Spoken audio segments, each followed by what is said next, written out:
about. We were saying it's like the Lutheran Church, everybody's in the back pew. I don't know why. I'm afraid to be up here close to Michelle. I know you're not afraid of me. Anyway, yeah. My name's Bill Johnson, and I am the administrator for the Illinois Council on Problem Gambling. Let me get this handy little clicker working to see if we can do that.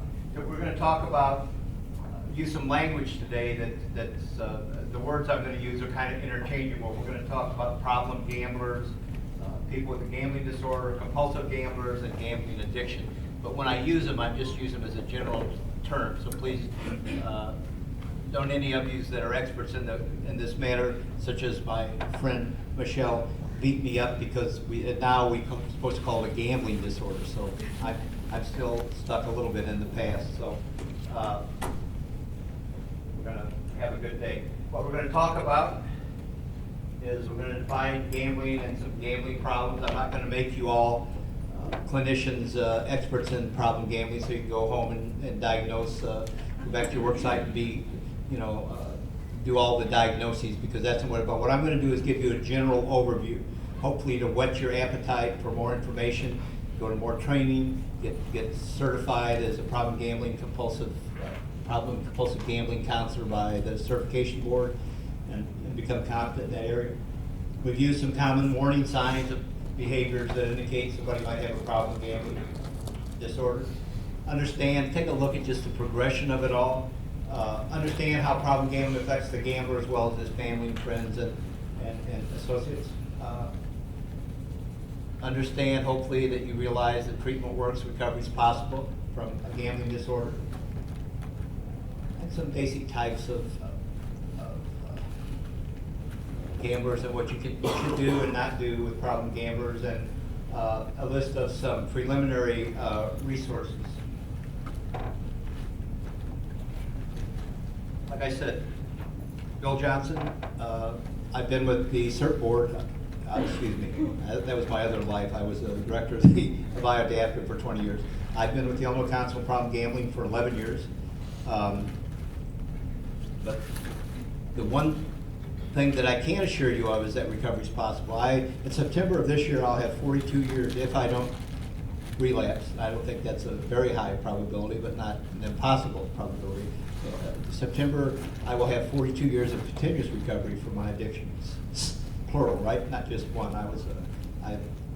Anything that felt good or made me not feel, I was pretty much looking forward to that. And I always tell this story. When I first got into my own recovery, I went to a self-help group, and there's many paths. First of all, there's many paths to recovery, not just one. There's lots of paths to recovery. So I'm not just limited myself either in one, not just in self-help. But I had a sponsor, and he said to me one night, I'd been sober about a month, and he said, well, we're going on the road. He said, we're going to go to a meeting tonight. And I said, oh, okay. What are we going to do? And he said, well, we're going to go to a speaker meeting. So we get about halfway down there, and he says to me, oh yeah, by the way, you're speaking. I go, oh no, I'm not. Now, you're talking about I had about a month of recovery. I weighed about 130 pounds, and I was a mess. I wasn't very pretty sight. And I was embarrassed and ashamed to get in front of people. I didn't have a nice nifty suit to wear at the time. I got a lot of my clothes from St. Vincent de Paul and Salvation Army. So I mean, not that they didn't have some nice stuff, but I didn't have the money even to buy that stuff. So anyway, we're heading down there, and he tells me, "No, you're speaking." He said, "You told me." I said, "No, I'm not." He said, "Yes, you are, because you told me when I said I'd be your sponsor that you're willing to do anything to recover it." And I said, "Yes." And he said, "Well, this is what you're going to do." So I'm anxious as heck, and there's more people than this, and the room was full. There had to be 150 people in the room. We got there, and I'm like, talk about an anxiety attack. Yeah, I was having one. So we get there, and he said to me on the way down there, he said, "Now remember this, if you help one person tonight, then it's well worth your time and your effort and all the anxiety and fear that you have to face." I'm going, okay, so I just kept saying that to myself. If one person gets help, then you're okay.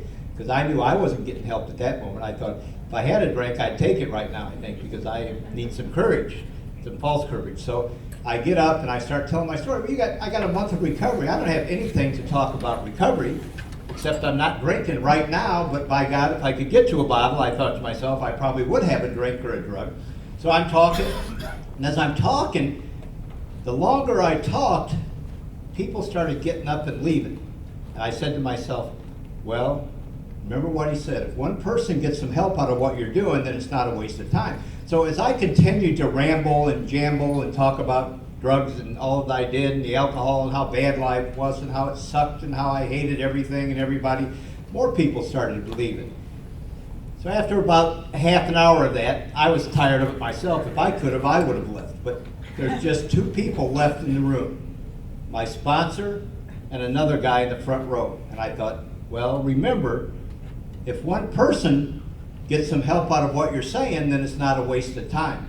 So I was feeling, well, one person must have got some help out of what I was doing. I was feeling pretty good, so I went down and said to the guy, well, I'm glad I was able to help you out and that you stuck around and got something out of what I was saying. He said, I'm the second speaker.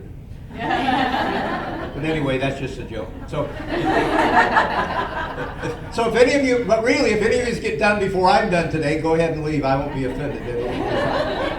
But you may not get any CEUs for it, because we're going to apply for some CEUs for this. That you can send me your name and that, and you'll get however many hours we can get from IAODAPCA and for the Illinois Department of Financial, IDFPR for social workers, professional counselors, and all of that. So we're going to get it after the fact. But anyway, back to the real stuff here.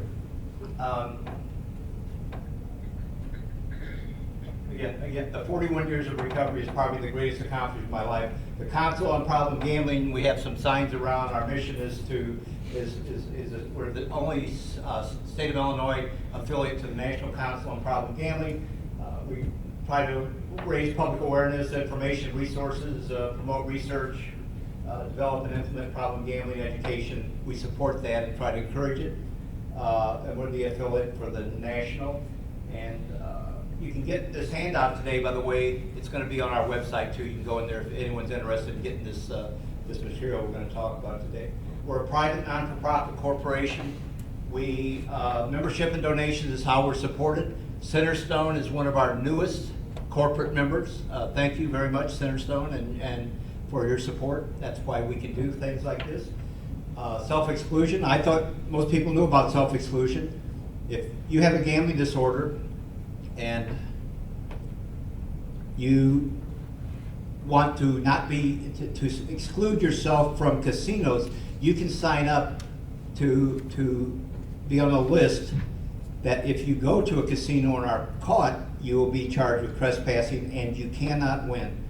I was telling someone earlier, I think it was 2 years ago, I got a $20,000 check that some fellow won $20,000 and they caught him and charged him with trespassing, took his money and sent it to us. I know of another incident that one of the other agencies that gets money from self-exclusion got a check for over six figures, over $100,000.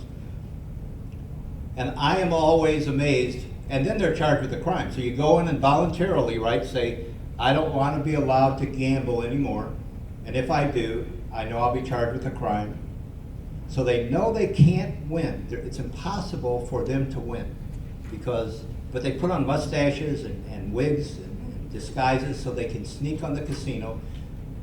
But when they hit that big jackpot, the letters always say that I get, the cover letter with the checks say, not always, but a majority of the time say, name redacted, was stopped at the exit from the casino by security and charged with trespassing. I think about how much people might have to spend to win 20 or 50 or 60 or 100,000 or 1,000 or $200 when they know they can't win a big jackpot. I'm always amazed that they still say, I don't want to do it, but they can't. They don't have the understanding, the willpower, the gumption to not still go on the boat. What a powerful, powerful, it's almost baffling for my mind to wrap around that. So we get some money from that. We have a neutral position on gaming, not that it's good or that it's bad. It's a legal activity in the state of Illinois. It's a legal activity almost everywhere today. But we have a responsibility in Illinois, I'll say this, I think we do, to not balance the budget on the backs of people that have a gambling disorder, right? If you're gonna make $1 billion or however much you're gonna make in a year, then what we advocate for is then a percentage of that money has to be dedicated to Centerstone and companies like that to provide that net safety net for those for the citizens of Illinois, and that's what we are about. Again, we don't get any state or federal money, much to my chagrin. I keep trying, but I still haven't gotten any. So maybe that's a good thing. I'm not sure. What is problem gambling? Behavior that disrupts an individual's home and life. Adversely affects relationship, finances, physical health, and safety. Referred to as gambling disorder, compulsive gambling, gambling addiction.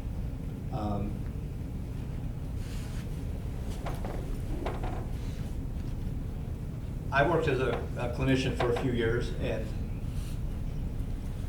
one of the criteria that I used was with the clients that I had, it was in another addiction, was that if you cannot consistently predict once you start that behavior, the consequences of it. I'll just use for myself like drinking. I could not consistently predict once I took a drink what would happen, how long I'd drink, and how much I would drink, the consequences of that behavior. And I think that's something that I need to keep in mind always when I'm working with clients, right? We don't want to just, with especially younger people, and we don't want to just hang that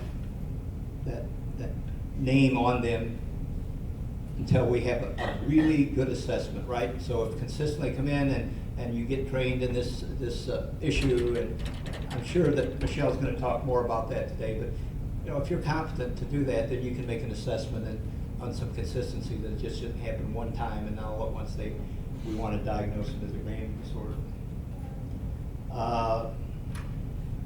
We know it's a brain disease. How about that? Like addictions, like alcohol and drug addiction, we know it's a brain disease. Michelle will talk more about that today and more detail. I mean, we know it is a brain disease, not a question anymore. So, and the other thing, probably problem gambling. Those of you that, I know some of you in the room were around back in the days when it was just alcohol treatment. Then we said, well, how about these addicts? And then we had a big fight in the field about, oh, they can't come here because they're addicts and this and that.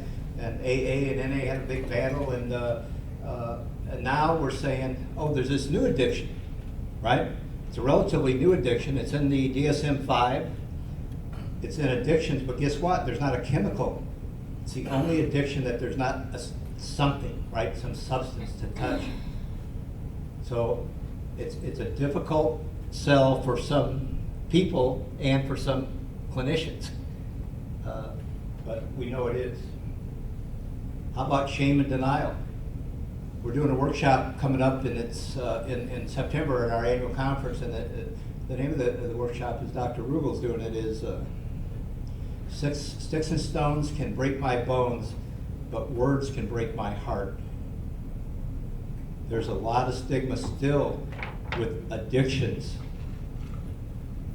95 when she died, and I had 35 years of recovery, and if you called me an alcoholic, boy, she'd be right on top of you. She hated that word. She thought, she was almost 100, she thought, and there was a lot of stigma with that word, and I didn't need to educate my mother at that point in her life that was okay. But there's a lot of stigma with that. I'm a recovering gambler. They think it's a moral issue. They think use some willpower, just stop. Well, that's not how it works.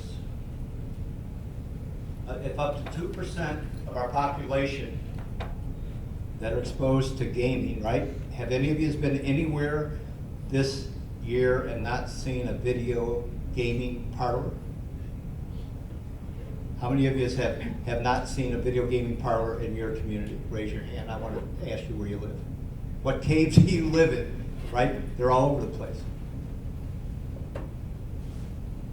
So more and more people are being exposed, right, to gaming and gambling, which means that 2% goes up astronomically as more people are exposed to it. And I think it's more, personally, I think without any proof of it, I think it's higher than 2% with video gaming. I probably get more calls about folks asking for help, family members and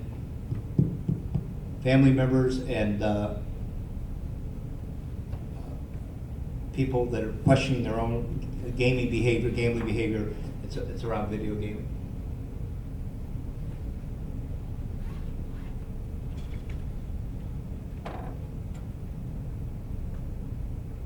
If I gamble, do I have a problem? Well, there's some information. No gambling. Some people never gamble. Some people wouldn't drive 100 miles to gamble. But if you put a casino in their backyard, guess what? They'd probably go there, and because dinner's free, or we're going to have a prime rib for $4, right? Just to enhance people to come there. And while they're there, they may partake of gaming, and guess what? If that number of 2% is right, which might be a little higher, and they're exposed to it, then, and I understand you're having a new, right, casino is going to be down this area or somewhere, right? Does anybody know? I see some heads. So, you might see an increase in some of this population. Casual social gamer, I think that's what I would call myself. A lot of people are that. Serious social gamer, that's, you know, these are some of the people we see who are in the highlighted poker, whatever that is on TV, where they're professional gamblers. Harmful involvement causes difficulties in personal life. Here's what in my life, here's what I said about it, my addiction and about addiction. If it causes a problem in my family, then guess what? It is a problem. Regardless of how many times that I did that addiction or that abuse, if it causes my wife and I to argue, my kids to be scared, you know what I'm saying, then it's a problem. Regardless, if it's I only drank or did drugs once and it was a problem in my family, then I need to take care of that because it's a problem. Harmful involvement, pathological gambling.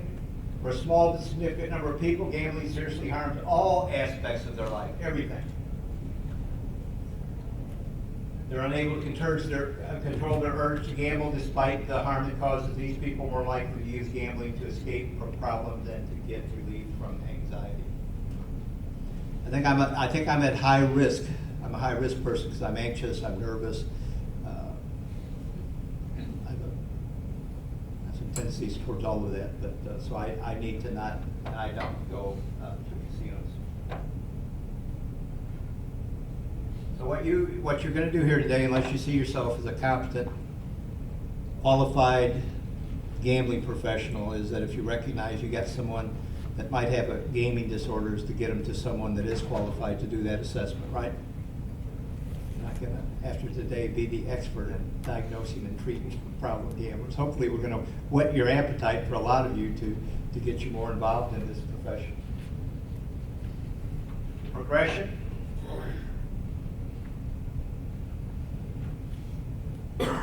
Winning, the chase and losing, desperation. Now, these aren't all the stages. You know, there's some intermittent steps in there, but unfortunately, I think, and I'll again look for Michelle to either confirm this or say, boy, that Bill Johnson was an idiot. That isn't something we know. But she won't say that about me. She's my friend. But she might say something else. But we usually get people in the desperation stage, right? Because what do? They've spent the 401k. They spent all of the savings. They refinanced the house behind their spouse's back. They've got 8 credit cards that they've got and are randomly getting one to pay off the other one. So by the time that there's no other place to hide and the crap has hit the fan, guess what? They don't see any hope to dig out of that hole. No hope. So the signs I have back there, suicide attempts among pathological gamblers are higher than for any other addiction. Higher than any other addiction. No other addiction has as high a suicide rate than gambling. None. Because When I got here, I was hopeless. I felt hopeless. I felt like there was no future. I felt like there was no hope for me with my addictions. But I think it's that when people with a gambling disorder get to you, and I owe my life to people just like you that reached out. I was living on Skid Row in Peoria, Illinois. Didn't have a job, didn't have a home, didn't have anything for 2 years. I was at the bottom of the barrel, I thought. But I rarely thought about suicide. But not the case with people with a gambling disorder. So, high lethality. So if you scratch the surface of those people in your practice,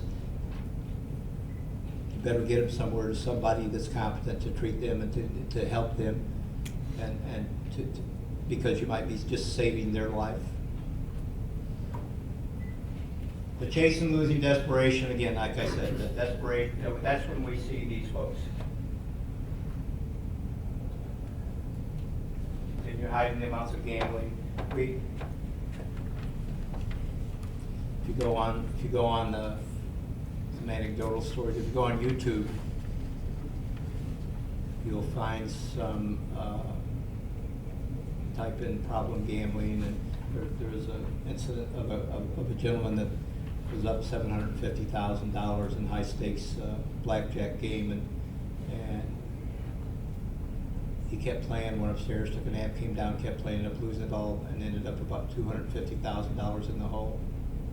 And they have it all on video, not just a couple minutes of it. They have the whole episode, because that's what they do.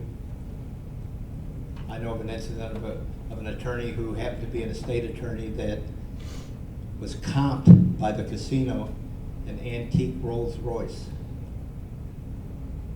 And they found out how he was getting that money to spend $200,000 an episode of his gaming. He was stealing it from people's accounts. There's lots of, there's millions of them.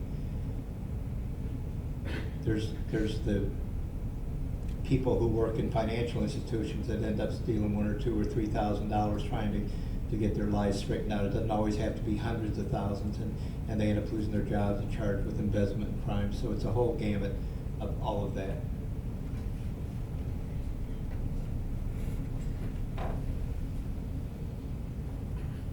I have some thumb drives on the table back there. If there's none out there now, I have some more underneath the table I'll put out. But on the thumb drives, I have some information for you about this.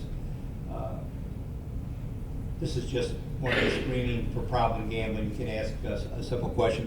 There's one screening that's called the live bet scale. 2 questions. Do you have a problem gambling, or do you don't? And that's also on the thumb drive. Just 2 questions. And if they answer yes, then you send them along to someone. But there's, on that thumb drive I'm going to show you what's on the thumb drive. Problem gambling affects families and relationships, bankruptcy, unemployment, underemployment. They lose their homes. Conflicts leading to divorce, domestic violence, child abuse, neglect. In communities that have a new casino coming into them, what we see is that crime goes up. Domestic violence goes up. Police calls go up. Robberies go up. Now, some of that would be difficult to tie to say, well, it's because we just got this casino. But, you know,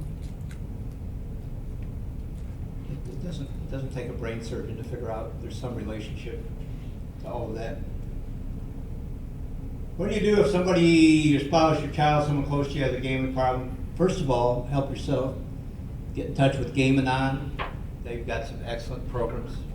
They even have a screening tool that's on that thumb drive I'm giving you today that Gaming On put together. Don't blame yourself, right? Sounds familiar to those of you that work in addiction? I'm looking for some heads to go one way or the other, right? Okay. Seek support of others. Get involved in some support group for yourself. Don't hide the problem, right? Here's what I know about addictions, is that if I return to my addiction, it never gets better. Never gets better. Stay calm. Yeah. Find out that your house mortgage and that you've got $200,000 in credit cards and stay calm. Yeah, I don't know if I could do that, but it's good advice. That's why you need support of other people that are going through it or have been through it, so that you can talk to them and yell and scream, and then hopefully confront the person and stay calm. Understand that treatment works.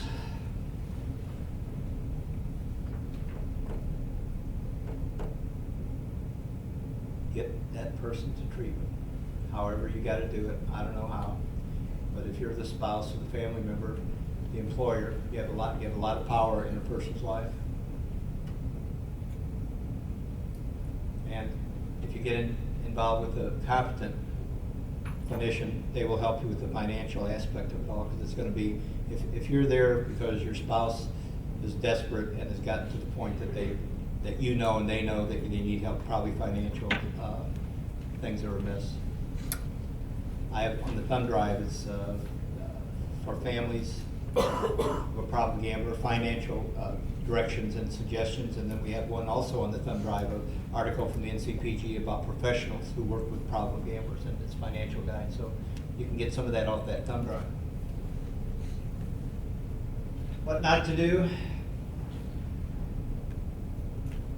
Don't bail them out. Don't excuse them from family life.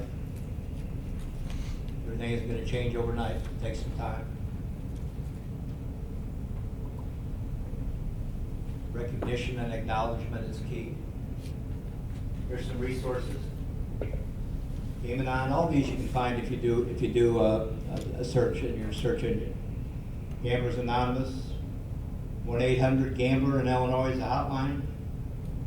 Also in Illinois, it's 1-800-522-4700 is another hotline that that's the National Council on Problem Gambling. We own that number in Illinois. And on our webpage, the National Council's webpage, there's information and resources. And I have some pens back there, and if I don't have any, I can't see, but I'll put some more resources out on my table back there before I leave. So it has our webpage, and it has the 800 number on there.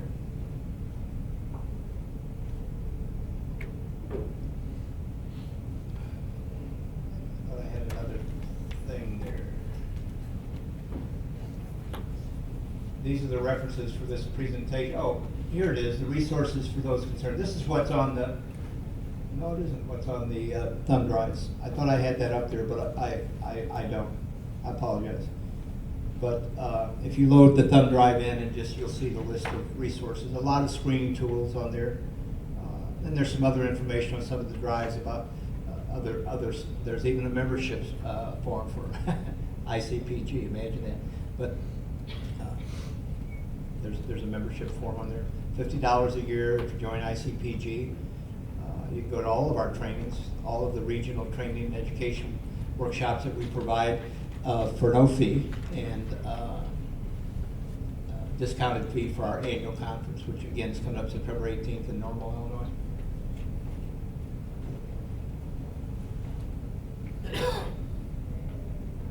So, what's my time? You have a half hour. I have a half hour? Well, now here's where you get to ask me. I said earlier, if this turns into me up here talking for an hour, I don't want that. You don't want that. Yes, ma'am. When was it first recognized that there was a problem with gambling? When was gambling recognized? DSM-3 as a impulse control disorder. DSM-3, it was listed as an impulse control disorder. Yes, sir. But what specifically happened? What event occurred? What brought this to, the attention of those above, or what happened that set in order that we need to start taking more attention into this area? I think when gambling became legalized in Illinois, it started out slow. If you all go back, right, you remember you had to get on a boat, and the boat had to leave the dock for 2 hours. Then the boat had to come back from the dock, and you could get off and you could get in line and come back on the boat. So that's how it all started out. And then as they expanded gambling more and more, families really started just raising hell about, hey, my family's bankrupt, my spouse has spent all of our money. People started breaking the law, and it was brought to the attention of the legislators that there needed to be something done. And then, so they started looking at it, and that's when it started being paid more attention to by the mental health professionals. The other thing that I know from personal experience is that, as a clinician, is that having clients that did not respond to treatment. Other people were getting better, were doing good, but there was this population which it just never seemed to, like, oil and water never hook up. And when they started scratching that surface a little bit, guess what they found? The gambling disorder. I guarantee you, if you're a good clinician and you think you're a sharp clinician, the most difficult clients that you are ever going to run into up to today that I know of is going to be a person with a gambling disorder. I guarantee you. I always thought it was addicts and alcoholics. And they're a piece of toast compared to these people. Very, very difficult. Did that answer your question? Yes. People started raising hell, just like they are now over video gaming. They're calling the Illinois Gaming Board. They're saying, hey, I don't want to go on the boat anymore. I don't want to go into video. I don't want to be self-excluded from video gaming. Well, we don't have that option. So I take it that it wouldn't be quite as outstanding or obvious for individuals who committed crimes related to their gambling addiction that would stand out as much as those who are incarcerated because of their substance abuse or substance addiction. I guess what I mean is, we don't hear much about somebody committing a major felony because they were trying to recoup money from a gambling addiction, as those who commit felonies because they're trying to beat their substance addiction. I'm sure Michelle will touch on that in her presentation, but I think if you start looking, you will find lots of people are incarcerated because of their gambling addiction. Lots of people are incarcerated and not charged with that crime, but gambling addiction is what got them there to start with. And there's no treatment that I'm aware of in any of the institutions. I don't know, I have some people in the room that work for DOC. Does DOC have any treatment for problem gamblers in place at this time? Does anybody know? Not that I'm aware of, no. And probably, I won't even venture a number or percentage of those individuals, but isn't, I went to almost all the prisons in Illinois, not as an inmate, but as a person that went in and talked to them about some recovery and some of that stuff. And I know that gambling's a big deal in prison, right? People getting killed and stabbed, right? Big problem. Well, let's just pull our head up under the covers and say, oh, that's not going on.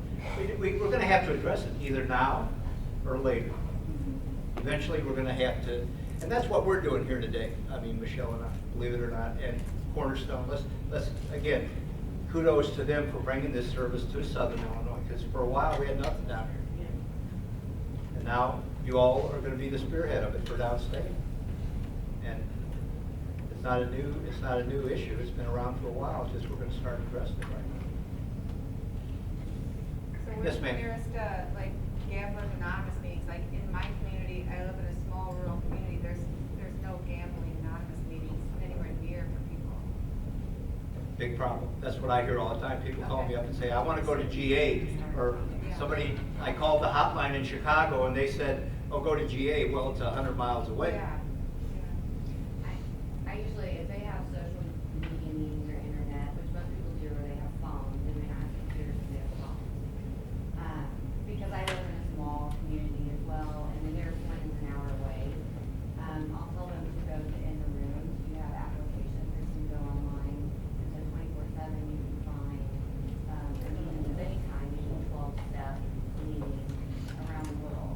So it's 24/7, 24/7 to go on that. And they can choose to show their face or not show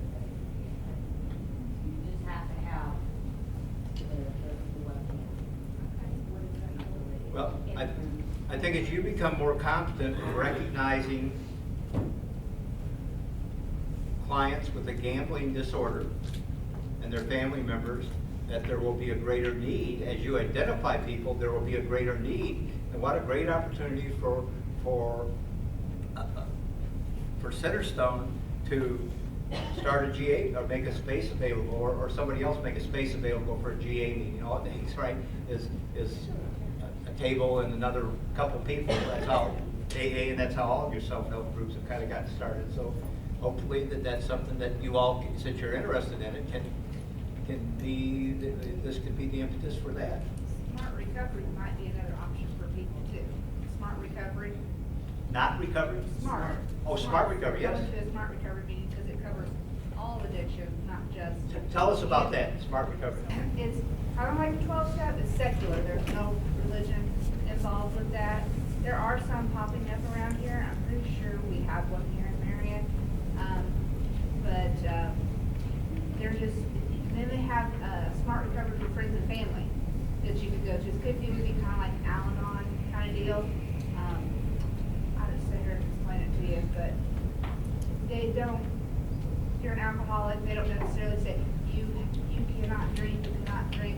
They're still gonna welcome you if you show up, as long as you're not disruptive under the influence, and they're gonna, coach you. Whereas some of the other AAs and NAs are really, you're not gonna drink, and you're gonna be absent, and they're gonna kick you out, and those kinds of things. So smart recovery is a way to go, but you can also online smart recovery as well. There's online meetings, but there's more and more popping up. Because, yeah, GAs, find one of those around here is hard. So. We have smart recovery in Harrisburg. Yeah. Our Egyptian Health Department, we work with smart recovery. We've got a group in Harrisburg. Great, thank you. So if you're interested in that, you got a representative here from Harrisburg that can tell you about their smart recovery group. Yes, ma'am. I just had a question, I don't know if Michelle's gonna go over it later, probably, and if so, you can say it please, but, about what the research is showing about, like, correlation, because with substance use disorders, there's usually co-occurring. So just wait, okay. We'll talk more about that. Okay. We have a presenter at our September 18th state conference. Dr. Rugel's going to talk about comorbidity between opiate addiction and gambling. So, and Michelle's going to talk more about, she'll talk more about that today and what her research has shown. Help me out, or I can turn this into a speaker meeting. You don't want that? I don't want that. Yes, sir.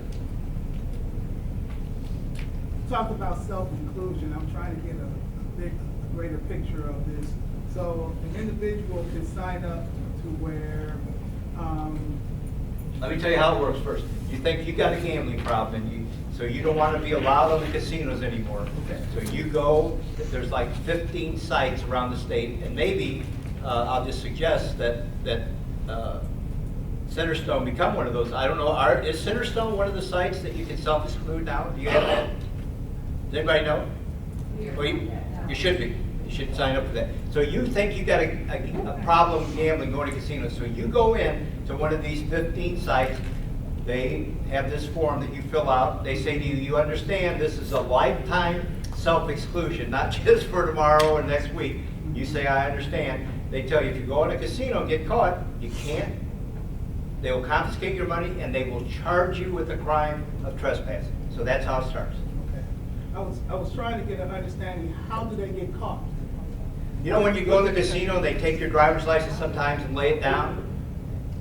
Everybody thinks, what do they do? I'll tell you why.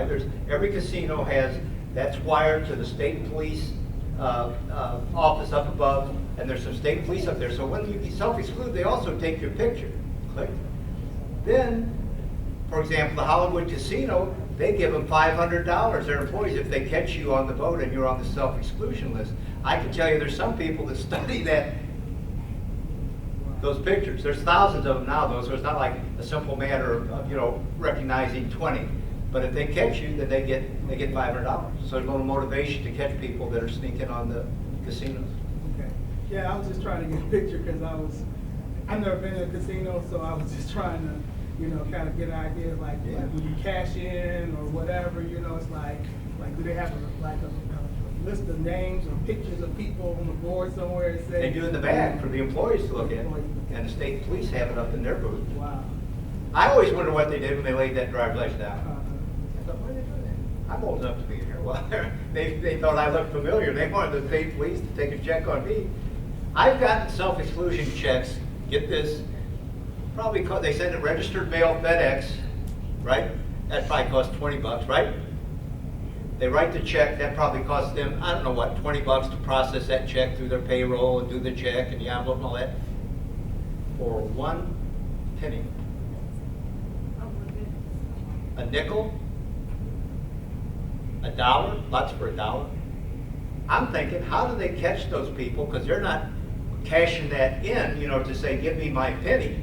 Somebody recognized them, is my theory, and said, so they take their penny, send it to me, and they're tough on them. If they don't do the right thing, the Illinois Gaming Board will cause a lot of problems for the casino. As a matter of fact, not a few years ago, one of the casinos that remain nameless, they inadvertently, now if you self-exclude, you cannot get any promotional material from any casino.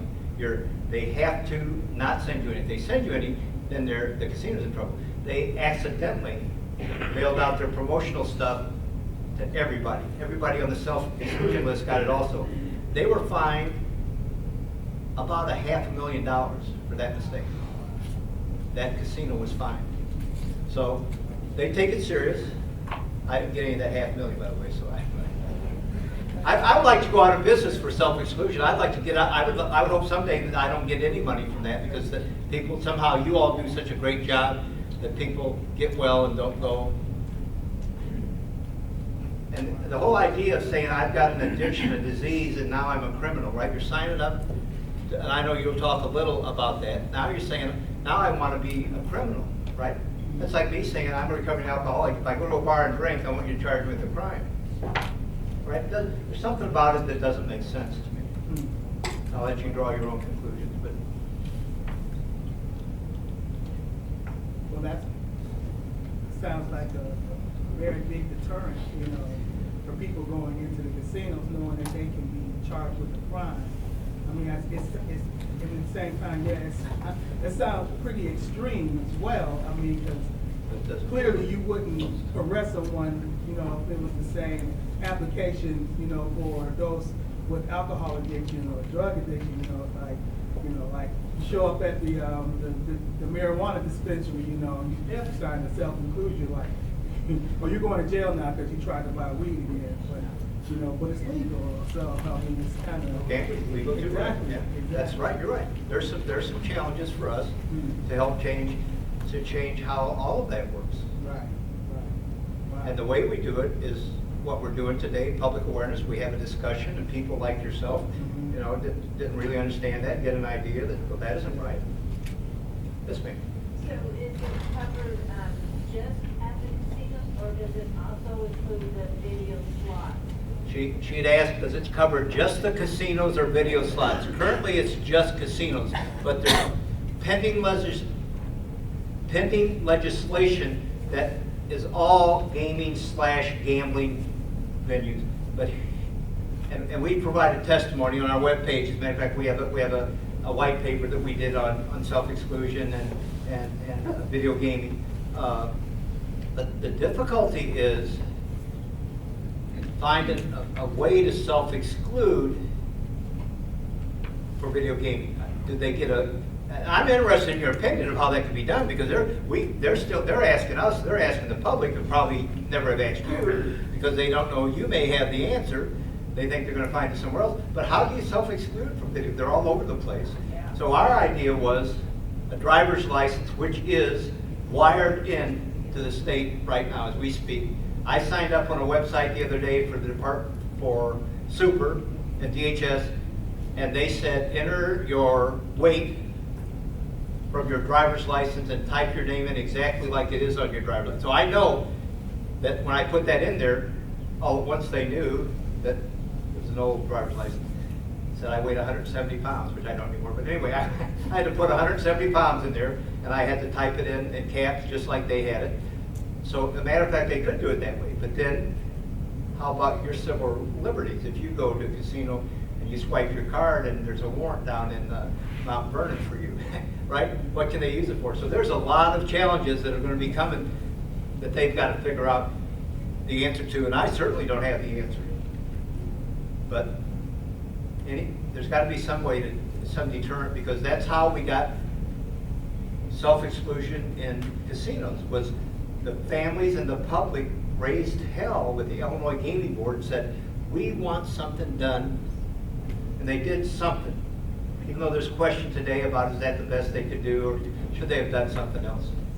But they did what they could do, and now I can assure you they're working on other gaming with the Department of Human Services and Super and all, the people that are involved. They ask us our opinion, and now, if I hear an opinion today, I'll take it back to them.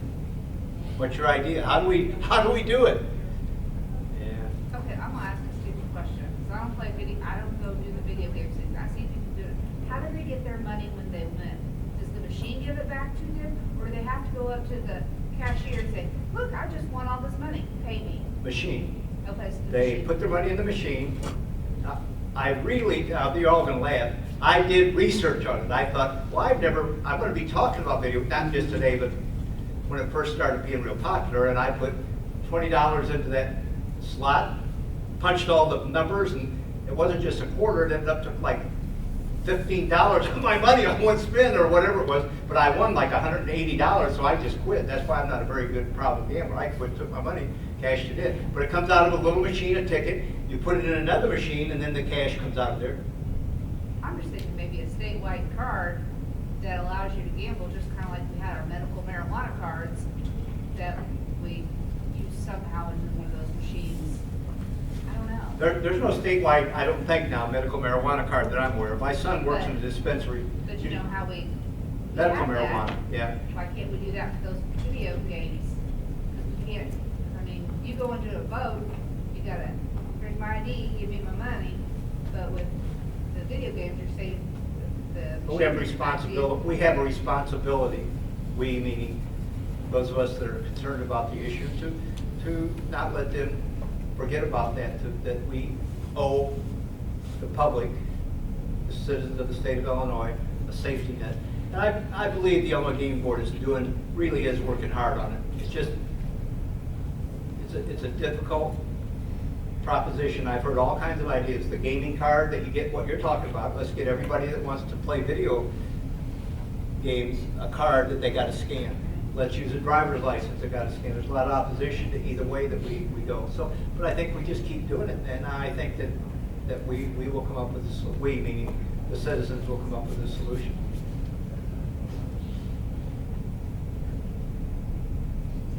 Come on. 10 more minutes.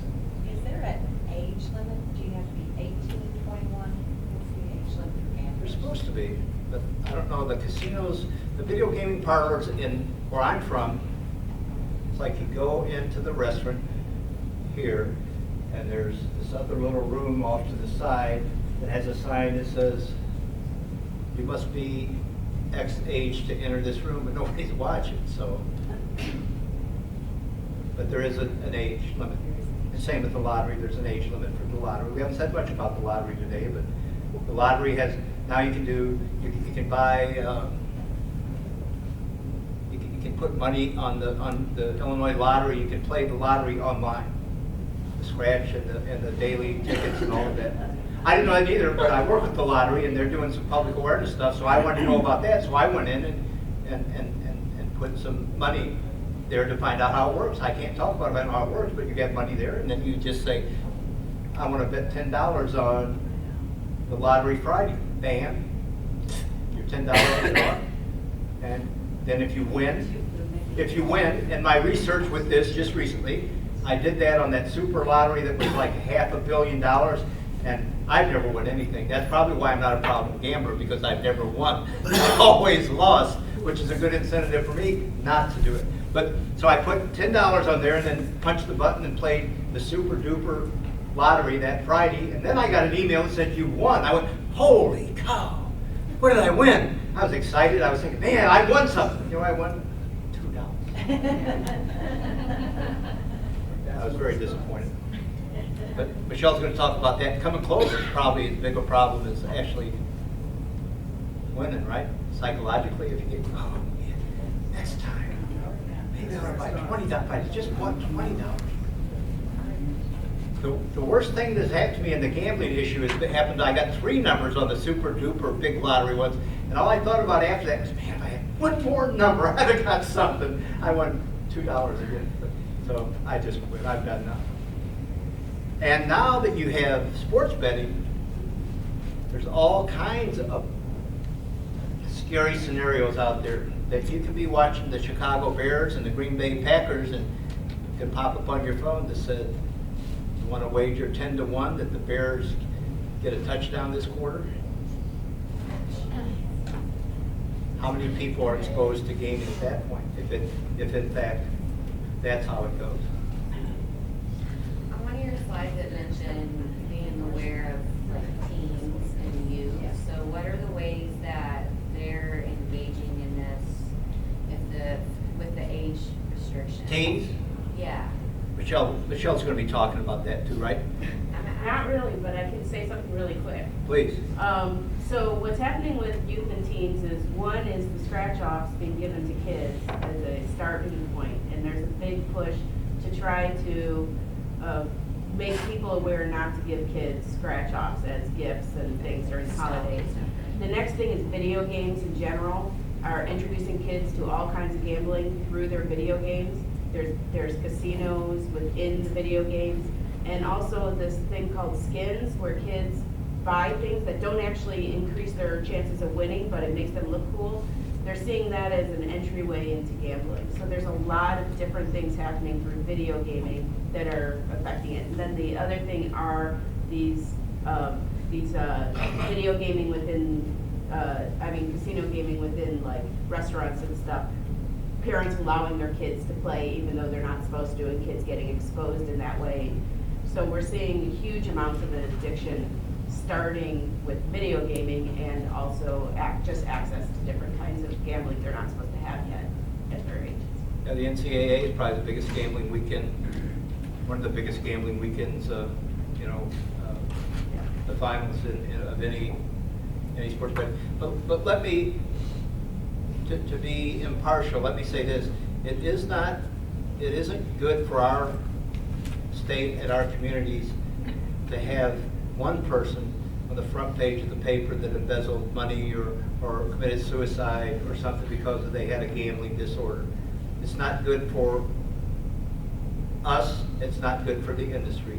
And I do believe that, and I take some heat for this, but I believe that by talking to the industry and saying, you guys need to work with us, and they've been very kind, that they don't want to see that neither. If you go on some casinos, you'll see lots of signs and lots of publications to say, if you have a problem, if you spend more, you should call this number. I've gone on casinos and asked the question to, the most recent one was in a restaurant on a casino, and I said to the girl that was bussing my table, I said, what would you say to me if I told you that I just lost my house payment and I'm going to kill myself? She said, she reached in her pocket and pulled out a card, and she said, I'm calling my supervisor. So again, I'm not saying isn't that great that I had to lie about that, but again, they're trained, they do awareness for the employees so that they can recognize people in crises. I think that we get a lot more done by talking to each other and working together, as opposed to saying, well, they're bad and we're good. That's not the issue. The issue is here is a human being's life, and what we want to help. We don't want to wipe out gaming. It's legal in the state of Illinois. So again, 98% of the people that go to casinos go and have it's a social time. They go out to eat, they have lunch, they spend $100 or whatever, $50, whatever they can afford. My mother-in-law wouldn't spend $2. She's a German, she's pretty tight. But that's if they didn't have penny machines then, but I would give her a couple bucks and that was it. She would be like, oh my God, I'm saving one of these dollars for later. But there are people like that, right?